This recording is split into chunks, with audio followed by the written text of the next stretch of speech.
Γεια σας φίλοι μου, σήμερα θα ετοιμάσουμε κάτι πανεύκολο, όπως φυσικά αρμόζει στο κανάλι μας. Αυγοφέτες φούρνου. Πάμε να τις δούμε. Χρειαζόμαστε 10 φέτες ψωμί, 1/4 της κούπας ελαιόλαδο, ένα κεσεδάκι γιαούρτι Άγια Λαδινό, μία κούπα κασέρι τριμμένο της αρεσκίας σας και 2 αυγά. Χτυπάμε τα αυγά, προσθέτουμε το ελαιόλαδο και το γιαούρτι.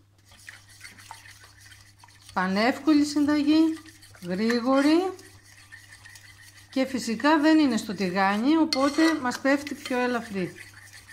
Ρίχνουμε και το κασεράκι και θα ρίξουμε το μείγμα πάνω από τις φέτες που έχουμε απλώσει σε ταψάκι με λαδόκολλα. Θα ψήσουμε σε προθερμασμένο φούρνο στους 180 βαθμούς περίπου για 1/4. Έτοιμες σε χρόνο ρεκόρ, ό,τι πρέπει για πρωινό και για κολατσιό. Για να δοκιμάσουμε. Τέλειες, πολύ ελαφρές γιατί είναι στο φούρνο, πολύ νόστιμες.